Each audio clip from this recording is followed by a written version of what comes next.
listening to The Gender Rebels. I'm Kathleen, a cis woman and ally. And I'm Faith, a trans woman. Gender Rebels is a question and answer podcast that explores life outside the gender binary. A big thanks to our Patreon supporters. If you'd like to support the show, go to patreon.com/genderrebels. Hey everyone, I'm Kath. And I'm Faith. Hey Faith, do we have any new patrons to thank? Yes. Who are they? We have just one. Awesome. And their name is System Reactor. System Reactor, Yes. Thank you so much, and cool name. Yes. Do we have a question? We do. We actually have a listener question today. Mm-hmm. This listener says, I'm a 28-year-old trans woman, and I'm finally taking steps necessary to create the happiness and peace I need in my life through transition. I've come out to some people who are very close to me, but have not come out to my parents. I have this itching feeling that my mom knows. She confronted my fiancé about me, and one of her comments was, I'm okay with being gay, but transgender is something different. God doesn't make mistakes when it comes to gender. What is your take on religion and gender? As far as I'm concerned, if there's a God, they didn't make a mistake. We are all created perfect, equal, and unique in our own ways. Looking forward to hearing your opinions. God doesn't make mistakes with gender. Yes. Wow. Okay, so this is basically your whole childhood. This is my whole childhood. Mm-hmm. For those listeners who don't keep up with everything about my biography. Come on, guys. Get with it. I grew up in Georgia, actually in the South, various areas in the South, in a very, very evangelical Christian community, in a very conservative household. We actually were, encouraged at my school to attend Bob Jones' unaccredited university. Oh, my God. The only college in America with university in quotation marks per the law. Didn't any teachers have any qualms about sending their students to an unaccredited university? Because who cares about man's accreditation? They're accredited in the eyes of God. So all the teachers were, true believers? We had my high school had a lot of Bob Jones faculty. Oh, God. Okay. So they came through Bob Jones. For those of you who don't know, Bob Jones University is a super crazy, religious, racist, sexist, horribly LGBTQ phobic institute of higher quote unquote learning. Yeah. Kind of one of the worst examples of. But they're not even accredited, so that's what makes it hard to give any weight to people who have doctoral degrees from there. Accreditation exists for a reason, and it's about having academic standards. So it's kind of frightening to me that a teacher, a literal teacher, would say, go to this school that may or may not actually teach you stuff. Yeah. So that's beside the point. Anyway, the point is, I grew up very, very religious. And I had to come out to my own religious family. And you were a true believer for as much as you could be. I did. I struggled. By the time I was about 15, 16, I was wavering in my faith a great deal. And I think by the time I was about 19, I was an atheist. Yeah. Okay. So that was for me an easy thing because of people with opinions like God doesn't make mistakes with your gender. I think that this listener's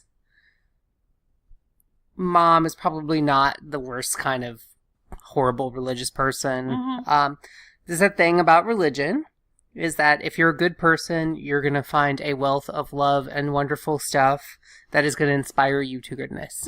And if you're a horrible person, you're going to find a wealth of judgmental bullshit that's going to inspire you to be nasty as hell. Yes. And if you're the average kind of person, you're going to come to religion with probably a lot of your own preconceptions, and you're going to pick and choose. Even if you think you're not, you will. Yeah. Kind of what you're going to find what you want to back up what you believe. I mean, I've heard the phrase cafeteria Catholic, and I've heard cafeteria Christian. Yeah. And that's just sort of, I'll take a little of this, but I'll skip that, and a little of this. And so it sounds like this listener's mom is probably in the latter part of that. I think we all can do that. We all bring our biases to anything. Biases have a lot of strength over us. Yes. Every single one of us. We love to read things that confirm our biases. They've done studies. It's actually You get dopamine. You get dopamine. You get rewarded for reading something that you already agree with. And we kind of don't, that disagrees with me, I'm not going to read that. Yeah. So I get that. That's tricky. And so chances are your mom is coming at this with the preconceived notion of trans people are weird or icky or strange or different.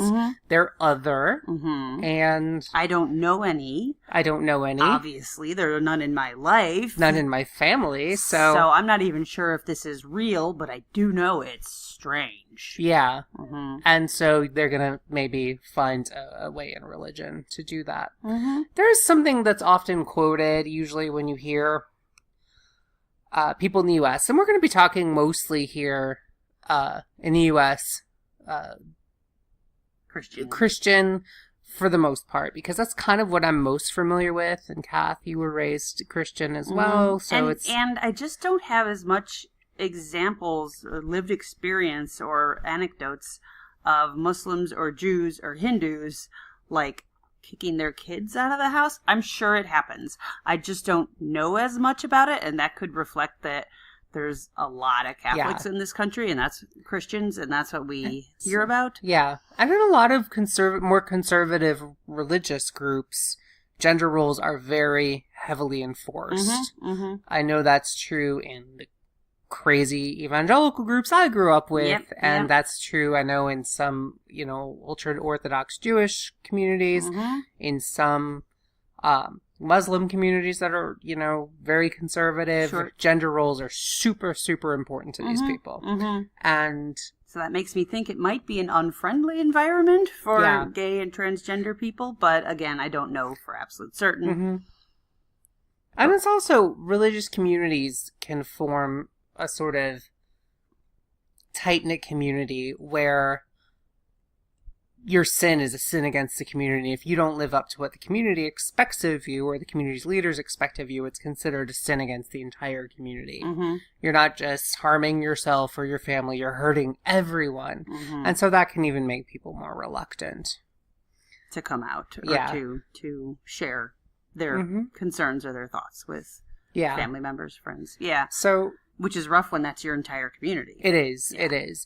But we often think things in, like, America, one of the things I've often heard is God created man and woman. God created Adam and Eve, and that's it. And so, therefore, boom. And then when Jesus went to the wedding at Cana, he was like, man and wife. God created you man and wife so that you could be together and start a new life together. Which I think is funny because actually God created men first. He created Adam first. Then he realized he kind of screwed up and had to go hurry and kind of like slap together women. Need another component here. Whoops. Yeah. Which does that mean he didn't make that for all the animals too? Because he created all the animals at that point. So in theory, he made two sexes of animals, and then he's just like, I'll just make one of these. And okay, so what happened was God made all the animals, but they were like planaria. They were They divided themselves, and that's how they multiplied. Yes. And then God did the whole Adam thing, and God was like, oh wait, I need a counterpart here. And then God went back to the animals and was like, you know what? I'm going to do counterparts for all of these, too. Except for the flatworms. They can continue to cut themselves in half and reproduce and turkeys can still reproduce by parthenogenesis, asexually. The most complex animal that does. Turkeys? That's so weird. So we often hear that. God created Adam and Eve. God created men and women. Only we're created in God's image. So we hear that a lot. And oftentimes with that, you don't hear about the groups of people who don't fit into that, specifically eunuchs, are often mentioned in the Bible, including very Christian, very faithful, very important eunuchs. Some people even think Daniel in the Old Testament was probably a eunuch. Interesting. Yeah. But wasn't, like, reviled or excluded. No. They were... Yeah. They just didn't fit into the whole man should be with woman and that is the way it should be thing. But they were still there. Yeah, and the same way that I think there's a lot of people who look at the Bible and they find queerness, queer characters, queer people Mm-hmm. in the Bible, and we actually attended a talk, and we'll put a link down below with someone who was talking about all the evidence for queer identities in the Bible, and there are plenty. This was at the Trans Wellness Conference. A really outstanding talk. Yeah. I do think there's definitely queer readings. I think you can do queer readings of Jesus. Jesus didn't marry. He didn't get married. I don't want to confuse anyone about his mother, but he didn't get married, and that was something standard for his... That was highly unusual. Highly unusual. Very, very unusual to not get married. Yeah. And so there is kind of this, there's the man going to the well, which was a traditional woman's job. There's eunuchs galore and things like that. So there are queer things. And again, I think that's cafeteria-ing. Yeah.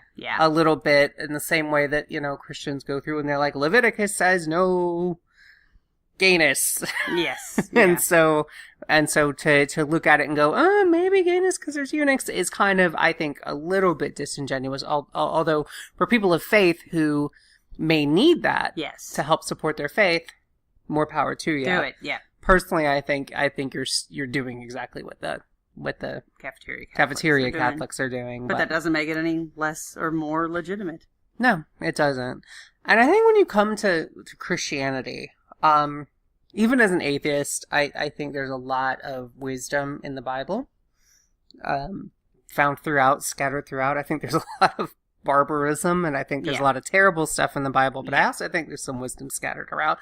And when you've got a book written by 35 or so different authors over many thousands of years, you're going to end up with a few nuggets of wisdom in there. It's just statistically going to happen. And I think that a lot of the stuff that Jesus says in the New Testament, even as a atheist, I do appreciate some of it. Like what?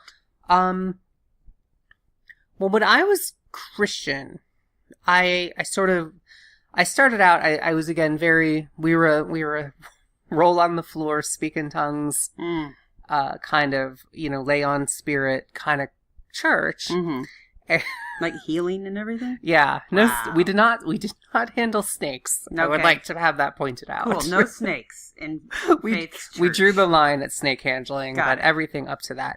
And so there's a lot of things. I think that in Mark, when Jesus says, tells the parable, and it's whatever you do to the least of my brothers, that you did unto me, or the least of us that you did to me. When they're like, for you, I was hungry and you fed me. I was in prison and you visited me. I was a stranger and you invited me in.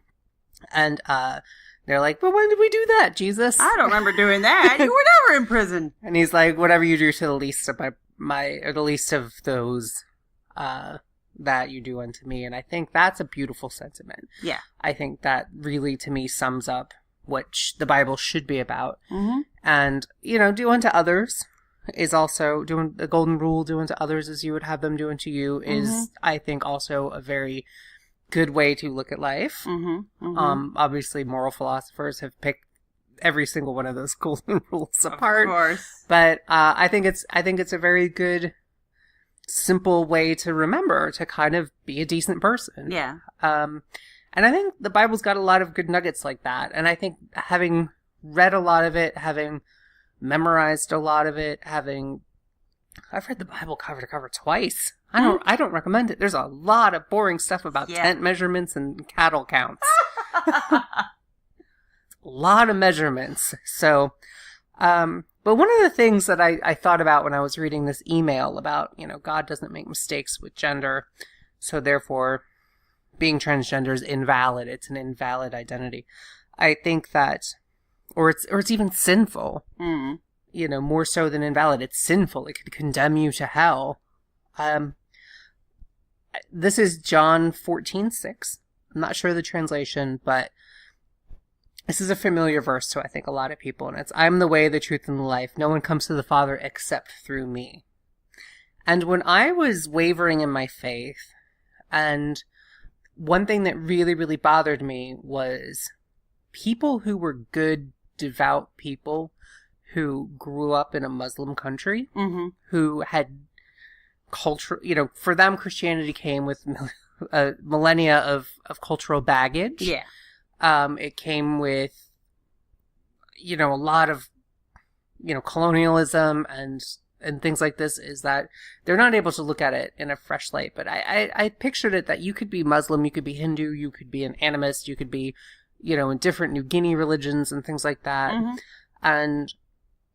And try to be a really awesome, good person your whole life. And help people. Yeah. And so I grew up being taught that if you were not an evangelical Christian, that did not matter. You were burning in hell forever. You're going to hell. Even the most devout, most kind, most giving, most even if Christ-like person who happens to be Muslim, Jewish, Catholic, going to hell. Exactly. And that bothered me because I was like, that doesn't seem right. And then as I read this verse and thought about it, I realized that no one gets to the Father except through me. No one gets to heaven except through me. And that means Jesus is the one making these decisions. Jesus. So I was able to reconcile that and become a very liberal Christian on my way to atheism. It doesn't always go that way. But, and I thought, okay, so no matter what, Jesus is going to be the one making these decisions. Jesus, God, is going to be the one who is the ultimate arbiter of us, of our lives. And Jesus knows what's up. Jesus knows what's up. Yeah. And Jesus knows what you struggle with. And I think each of us, if I were Christian, I would draw faith from the fact that Jesus is able to look in, God knows us. God knows our struggles. And every single person has their struggles. Every single person has things small, large, or just beyond comprehension that they've had to deal with. Pain that sucks beyond the telling of it that they've had to deal with in their own lives. And I think that I would think that a loving God would be able to look at that and go, you're still you. I want to believe that also. If Jesus is real, if this is real, and I am agnostic, it is an unanswerable question in my mind. But if there is that power, it makes the most logical sense to me. And I know logic doesn't have a whole lot of place in religion, but it makes the most logical sense that higher power would be able to see what you've been through, what you've done, the choices you've made, the struggles you've had, and would reward you accordingly in the afterlife. It just makes the most sense to me. Again, making sense is not a big part of religion, which is part of the problem. But it's a very interesting thing. I think in one of your response to this, I don't know if this was you wrote this or if I read this somewhere else, is that God didn't make a mistake with your gender. God made you transgender. Yeah. God, if there is a God, made you this way. Yeah. It seems like a burden a lot of the time, but look how much we've helped people. I mean, maybe there's a reason why this gift was given to you. Yeah, and that's true. You don't know, and again, that's people, be they preachers, be they popes, be they your mom, making these decisions, and they don't know passing these judgments. And I think Jesus had one or two quick things to say about judging and why you shouldn't do it because you might be judged yourself. But I think humans can make all these judgments, but ultimately, if you're a religious person, and I'm speaking to our religious listeners right now, hopefully you don't find this blasphemous, but the idea is that people can say what they want, but it's God that knows you. Your relationship is with your higher power. It is, and that higher power doesn't answer to your preacher. That higher power doesn't answer to your mom. That higher power would know what's in your heart. That higher power knows you're dealing with dysphoria, and that's a real thing, and that you didn't choose it, and that causes real pain. That's not something that you decided. Being transgender means feeling that dysphoria. doesn't transition is separate from being transgender. Being transgender is not a sin. It is absolutely not a sin because you don't choose that. A sin has to be something you choose. Transition is an action that is a choice that you make. I would say that's also not a sin. Other people will disagree with that, but I disagree with them. And I think ultimately, you know, that would be the higher power's decision. And I think the higher power knows what you're dealing with. The higher power knows this is going to save people's lives. People get kicked out of their houses. People live on the streets to be their true authentic self. And this is real. This is something actual that people deal with, and a higher power is going to know this. A higher power is going to know this is legit. It's going to know that this is something you didn't choose, and it's going to know that transition is a way for you to heal and to live your life in the best possible way if transition is right for you. I agree. Yeah. I mean, it's like we said, Jesus said a couple things about judging. One or two. Yeah. Loving everyone as your neighbor. You know, all that good stuff. So, does God make mistakes? I think, you know, this is something I brought up as like, in my written response to this listener, is like, there are children born deaf who can get cochlear implants. There are children born with cleft palates who can get that fixed surgically. There are any number of congenital issues that we can be born with that we get fixed medically.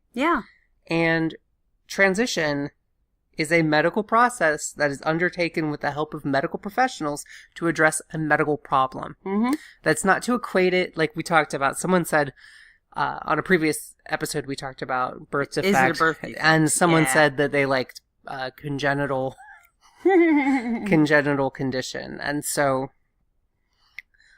I think that making sure your mom would understand that this is a medical issue. This is in the realm. I mean, saying God doesn't make mistakes is like, I can't use glasses. Right. I mean, is that baby's cleft palate a mistake that got made? Is babies who are born with a hole in their heart or with their bones, you know, differently formed, they have to wear braces. Is that a mistake God made? No, it's a thing that God gave human medical doctors the ability and the skill to figure out how to fix, to give that kid a great life. Yeah. I mean, that's not a mistake. That's a challenge that we know what to do. Of course, sidestepping that the problem of evil is a whole separate thing that we will not discuss on this episode. That's a whole nother episode. But we're going with good God, and, you know, I think that's true. I think this is also something we got into in our episode of, like, do you wish you weren't transgender? You're feeling this dysphoria. You're looking at the cost, be it financial, emotional, social, of coming out, of living your authentic life. You're looking at those costs and you're like, do you wish you weren't transgender? Do you wish you were just cis? Do you give up that part of yourself? Yeah. And that's kind of a tricky thing because transition is not easy. But on the other hand, do we want to be cis? I don't really want to. Yeah. You know, it's kind of, I mean, obviously if I could be a cis woman, I might. Yes. But if I could have just had if I could have just had that dysphoria taken away, I would have felt like not really me. Right. It's hard to think of yourself that way. Yeah. Who is that person? It's a weird version of yourself, a less complex, a less interesting, much less pretty version of yourself. Yeah, and I think that's your true self. And did God make a mistake in giving you that dysphoria? I don't see that. I don't see dysphoria as something wrong. I think it's something that we struggle with often because it is something that we can't always immediately fix. But I think that it's not. Where am I going with this? I mean, the problem with dysphoria is not the dysphoria itself. It's that our society treats trans people like garbage. That's the, yeah. Like, I mean, I don't want to say that dysphoria isn't bad. Obviously it is. It's, from what I understand, of course, I don't have it, is profound discomfort, unhappiness, wrongness. That is a bad thing. That is something that you want to fix. You want to go away. And if you could just do that, then you'd be fine. But everything gets extra complicated because of our culture and our society and our weird restrictions and people who like to butt into other people's lives. And, oh my Lord, it's so ridiculous.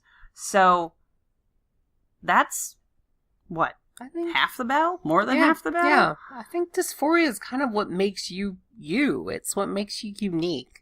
It sucks. Mm-hmm. I have anxiety. Anxiety is also part of what makes me me. I mean, it's even those things that we have to deal with that aren't always positive are still part of who makes us us. It's part of our biography. It's part of our story. It's unique to us. And that's kind of our uniqueness. And I think you could say that you're created unique. You were made to be complex and interesting. You were made to have challenges. You were given free will. That it's not supposed to be easy. Yeah. And I think ultimately it sounds like this listener's mom is just kind of uncomfortable or unfamiliar with transgender people. And we talked about this at the beginning. And I think I get that. It's normal. It's different. It's quote weird, to them. Sure. And I get it. It's something that's kind of on the fringes. And especially for older people, I think in the 30, 40 years ago, this was kind of seen as one of those like perverty things. Sure. It's something that you just don't talk about in polite society. And I think we're changing that. Yes. And we are changing that. But if your mom's still carrying over cultural baggage from that time period and they don't know any trans people, they've never met them. They might suspect their kid is, but they don't know any. They may have only seen them on TV. They may have only seen, some shocking kind of, those stupid stories. Yeah. And so it's an absence of information. It's an absence of information. And the here. listener also says, their mom said, I'm okay with being gay, but transgender is something different. And so that's interesting. I would say, was that your mom's opinion in 1990? 30 years ago. Right. Is that 30 years ago? Oh yeah, it was 30 years ago. Oh my God. Almost 30 years ago. And I bet it wasn't. I bet if you asked your mom in 1990, she might have said, oh, no. Being gay is weird. Yeah, we don't talk to people like that. We don't know anyone like that.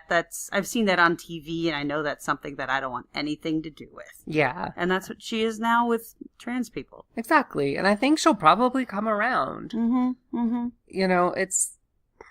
Especially having a family member, a close she's family member. She's got a transgender daughter, and she doesn't quite realize it yet. Yeah. My mom's not super religious. My dad was the religious force in the family, and they divorced, so she's not super religious. But she's still Christian, and she, her and her husband they didn't know anything about trans stuff when I came out to them, and they actually found a lot of strength through PFLAG. Yeah, they were total champs about it. They did their homework. They found a group. They go to and talk to other parents. I mean, they're superstars. Yeah. So I think that's probably something that I would recommend for your mom is once you're comfortable coming out to her, to just kind of get her more familiar with this. Make sure she's getting her sources on trans people from trans people. Yeah. And not from TERFs. Fox News. Yeah. Right. So I think that would be, I think your mom's going to come around. If she came around on gay people, she's going to come around on trans people. And to this listener, it sounds like you've just started on your journey. You've come out to some people, but not to your folks. But unless I misread the letter, it sounds like that's coming up. That's in the future, and you're concerned, but you do have supportive friends, and it'll be a shock. Yeah. It'll definitely be a shock. She might use that exact word because that's what my folks said and your folks. It'll be a shock, and she'll read some books and ask you some questions, and hopefully she'll come around. Yeah. But keep us posted. And for all of our listeners, if you are a person of faith, if that's an important part of your life, how has this been for you? Have you had to work to reconcile this, or are you confident that it's a loving God that is on your side and is helping you through this? We would love to hear from any of our listeners. Yeah. And I think, for one, that there is a lot of room for trans people in heaven. I bet there's a bunch of transgender people in heaven. I bet there's a bunch of people from back in the day, before transition was really a thing, who are still in heaven. So I think that religion and LGBTQ lives are not incompatible. Agreed. Over the past 30 years, we've been learning to accept gay people in our churches. And I think right now we're beginning to see a lot more acceptance for trans people. I've actually seen churches being like, trans people are welcome. And I've actually seen the flags out in front. The flags out in front and things like that. God, and, that's a beautiful sight. I mean, it often came when trans people were under direct attack from the government. Or Pride Week or something. Yeah, and we did see things like that. And there's actually a church in our neighborhood that has signs up that is like, everyone is welcome. Really, like, and a rainbow flag. Yeah. So I think that we are seeing more people. One thing is, I grew up religious, and all have sinned and fallen short of the glory of God. But to quote, I believe that was Paul. I'm not a big fan of Paul, but everyone's done wrong, and so anyone who attacks trans people, has got their own shit that they need to be. Somebody's casting the first stone. Someone needs to remove the plank from their own eye before they remove the speck from their neighbor's. Any other Bible verses to wrap up with? No, but I think Jesus definitely put in this "don't judge people" kind of thing. Definitely in the Bible. But yeah, I think faith and LGBTQ lives are definitely can work together. Totally. Yeah. And I hope your mom comes around, so let us know. Yes, definitely. Keep in touch. And all our listeners, let us know what your thoughts are. Yeah. Well, thank you very much, Faith. That's helpful. All right. Thank you, everyone. Talk to you next time. Bye. If you've enjoyed this episode and want to help us keep making more great content, go to patreon.com/genderrebels. We have many different levels of support and lots of great rewards, including drinks with the Gender Rebels at Stonewall. Please leave a 5-star review on iTunes. That makes it easier for other people to find us. And send your questions to questions@genderrebels.com. Or find us on Twitter @TheGenderRebels. Music for The Gender Rebels is by Jasper the Colossal. Follow the link down below or download them on iTunes today. And for all our episodes, visit genderrebels.com. The Gender Rebels is a Come Back Sync production, copyright 2018. All rights reserved. And to all you gender rebels out there, keep rebelling. Bye. Bye.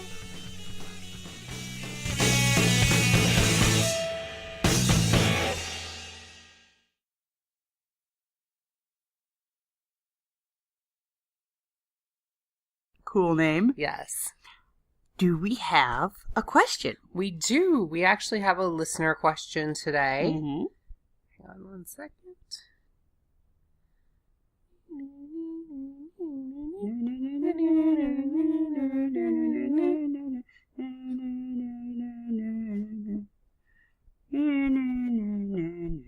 Okay. Hi. Oh, wait. Are we not recording? No, we are. Is it not recording well? No, it is. Yeah, we can resume. Okay. Let's get up on that. So this listener asks,